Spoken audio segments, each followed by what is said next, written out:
Hi all, ಎಲ್ಲರೂ ಹೇಗಿದ್ದೀರಾ? ಎಲ್ಲರೂ ತುಂಬ ಚೆನ್ನಾಗಿದ್ದೀರಾ ಅಂತ ಭಾವಿಸ್ತೀನಿ. ಹಾಗೆ ನಾನು ಕೂಡ ತುಂಬಾ ಚೆನ್ನಾಗಿದ್ದೀನಿ. Welcome to Yashu Amrit vlogs. So ಇವತ್ತಿನ ಈ ವಿಡಿಯೋನಲ್ಲಿ ನಾನು ಥರ್ಸ್ಡೇ ವ್ಲಾಗ್ನ ಕಂಟಿನ್ಯೂ ಮಾಡ್ತಾಯಿದ್ದೀನಿ. ಸೊ ಈ ವ್ಲಾಗ್ನ ನಾನು ಮಧ್ಯಾಹ್ನದಿಂದ ಸ್ಟಾರ್ಟ್ ಮಾಡಿದ್ದೀನಿ. ನಾನು ತುಂಬ ದಿನ ಆಗಿತ್ತು ಮೈಸೂರಿಗೆ ಬಂದು. ಸೊ ಹಾಗಾಗಿ ಅಮ್ಮ ಶಾಪಿಂಗ್ ಮಾಡ್ಕೊಂಡು ಬರೋಣ, ಒಂದು ಸೀರೆ ತೊಗೊಂಡು ಬರೋಣ ಬಾ ಅಂತ ಕರೆದ್ರು. ಸೊ ಅದಕ್ಕೆ ನಾನು, ನನ್ನ ತಂಗಿ ಮತ್ತು ನಮ್ಮಮ್ಮ 3 ಜನ ಕೂಡ ಆಟೋ ಬುಕ್ ಮಾಡಿಕೊಂಡು ಸಿಟಿಗೆ ಹೋಗೋಣ ಅಂತ ಹೊರಟ್ವಿ. ಸೊ ಸೀರೆ ತೊಗೊಂಡು ತುಂಬ ದಿನವೇ ಆಗಿತ್ತು ನಾನು. ಸೊ ಹಾಗಾಗಿ ಒಂದು ಸ್ಯಾರಿ ತೊಗೊಳ್ಳೋಣ ಅಂತ ಅನ್ನಿಸ್ತು. ಸೊ ಅಮ್ಮನ ಜೊತೆ ಹೊರಟೆ. ನನಗೆ ಸಿಟಿಯಲ್ಲಿ ಶಾಪಿಂಗ್ ಮಾಡೋದಂದರೆ ತುಂಬಾ ಇಷ್ಟ ಆಗುತ್ತೆ.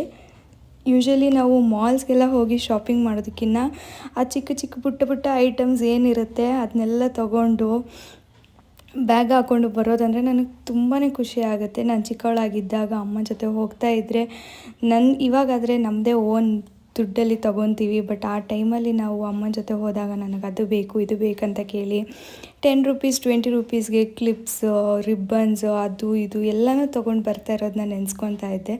ತುಂಬ ಖುಷಿ ಆಗ್ತಾಯಿತ್ತು. ನಾನು ಯೂಶ್ವಲಿ ಯಾವಾಗಲೂ ಅಮ್ಮನ ಜೊತೆನೇ ಶಾಪಿಂಗ್ ಹೋಗ್ತಾ ಇದ್ದಿದ್ದು.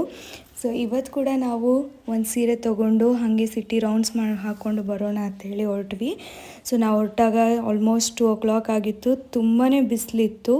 ಸಂಜೆ ಮೇಲೆ ಹೊರಡ್ಬೋದಿತ್ತು, ಬಟ್ ಏನಂದರೆ ಸಂಜೆ ಮೇಲೆ ನಾನು ಆಚೆ ಬರೋಂಗಿಲ್ಲ ಅಂತ ಹೇಳ್ತಾರೆ, ಅಕ್ಕಿ ಹಾರಾಡೋ ಹೊತ್ತಂತ. ಸೊ ಹಂಗಾಗಿ ನಾವು 2 ಗಂಟೆ ಹಾಗೆ ಶಾಪಿಂಗ್ಗೆ ಅಂತ ಹೊರಟ್ವಿ. ಸೊ ನೀವು ನೋಡ್ತಿರ್ಬೋದು, ಈ ಥರ ಸ್ಟ್ರೀಟ್ ಶಾಪಿಂಗ್ ಅಂದರೆ ತುಂಬ ಖುಷಿ ಆಗುತ್ತೆ. ಏನು ಬೇಕು ಅದು ತೊಗೊಂಡು ಬಿಡ್ಬೋದು. 10 ರೂಪೀಸ್ 20 ರೂಪೀಸ್ಗೆಲ್ಲ ಸಿಗುತ್ತೆ. ಸೊ ಯಾವುದೇ ಮಾಲಲ್ಲಿ ತೊಗೊಂಡ್ರು ಕೂಡ ಅಷ್ಟು ಖುಷಿ ಕೊಡಲ್ಲ ನನಗೆ ಈ ಥರ ಶಾಪಿಂಗ್ ಮಾಡಿದ್ರೆ ತುಂಬ ಖುಷಿ ಆಗುತ್ತೆ. ಆ್ಯಂಡ್ ಫೈನಲಿ ನಾವು ಸೀರೆ ಅಂಗಡಿ ಹತ್ರ ಬಂದ್ವಿ. ಸೊ ಸ್ಯಾರಿ ತೊಗೊಳ್ಬೇಕಂತ ಬಂದರೆ ಇಲ್ಲಿ ನೋಡಿ ಎಷ್ಟು ರಶ್ ಇದ್ದಾರೆ ಅಂದರೆ, ನಾನು ಯಾವತ್ತು ಕೂಡ ಇಷ್ಟು ರಶ್ ಇರೋದನ್ನ ನೋಡಿರಲಿಲ್ಲ.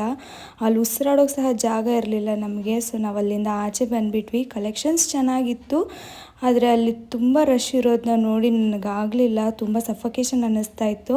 ಹಾಗಾಗಿ ಬೇರೆ ಅಂಗಡಿಗೆ ಹೋಗಿ ನೋಡೋಣ ಅಂತ ಹೇಳಿ ಅಲ್ಲಿಂದ ವಾಪಸ್ ಬಂದ್ವಿ. ಸೊ ಇವಾಗ ಬೇರೆ ಅಂಗಡಿಗೆ ಹೋದ್ವಿ. ಅಲ್ಲೂ ಕೂಡ ತುಂಬ ಚೆನ್ನಾಗಿತ್ತು ಕಲೆಕ್ಷನ್ಸ್. ಅದು ಯಾವುದೋ ಒಂದು ಹೊಸ ಅಂಗಡಿ ಆಗಿತ್ತು.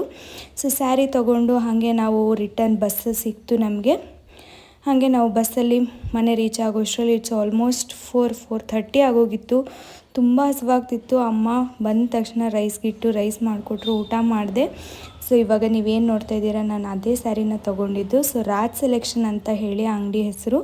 ತುಂಬ ಚೆನ್ನಾಗಿತ್ತು ಕಲೆಕ್ಷನ್ಸ್. ನನಗೆಲ್ಲ ಸೀರೆ ಕೂಡ ತುಂಬ ಇಷ್ಟ ಆಯಿತು. ಸೊ ನನ್ನ ಹತ್ರ ಈ ಕಲರ್ ಕಾಂಬಿನೇಷನ್ದು ಯಾವುದೇ ಥರದ ಸೀರೆ ಇರಲಿಲ್ಲ. ಸೊ ಹಂಗಾಗಿ ಈ ಥರದ್ದು ಒಂದು ಸ್ಯಾರಿ ಇರಲಿ ಅಂತ ಹೇಳಿ ನಾನು ತೊಗೊಂಡೆ. ನನಗೆ ಕೂಡ ತುಂಬ ಚೆನ್ನಾಗಿ ಕಾಣಿಸ್ತಾಯಿತ್ತು. ಮತ್ತು ಇದು ತುಂಬ ರೀಸನಬಲ್ ರೇಟ್ ಕೂಡ, ತುಂಬ ಸಾಫ್ಟ್ ಇದೆ, ಅಷ್ಟು ವೆಯ್ಟ್ ಕೂಡ ನನಗೆ ಅನ್ನಿಸ್ಲಿಲ್ಲ. ಸೊ ತುಂಬಾ ಇಷ್ಟಪಟ್ಟು ಈ ಸೀರೆನ ನಾನು ತೊಗೊಂಡೆ. ಸೊ ಹಾಗಾಗಿ ಥರ್ಸ್ಡೇ ಆಗಿರೋದ್ರಿಂದ ನಾವು ಸಂಜೆ ರಾಯರ ಮಠಕ್ಕೆ ಹೋಗೋಣ ಅಂತ ಹೇಳಿ ನಾನು, ಅಮ್ಮ ಮತ್ತು ತಂಗಿ 3 ಜನ ಕೂಡ ರಾಯರ ಮಠಕ್ಕೆ ಹೋದ್ವಿ.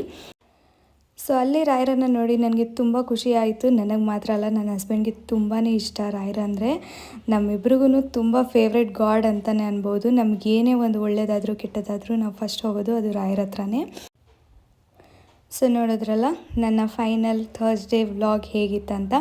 ಸೊ ಇದು ಒಂದು ಸಿಂಪಲ್ ವ್ಲಾಗ್ ಅಷ್ಟೇ. ನಿಮಗಿಷ್ಟ ಆದರೆ ಲೈಕ್ ಮಾಡಿ, ಶೇರ್ ಮಾಡಿ ಹಾಗೂ ಚಾನಲ್ನ ಸಬ್ಸ್ಕ್ರೈಬ್ ಮಾಡಿ. Thanks for watching.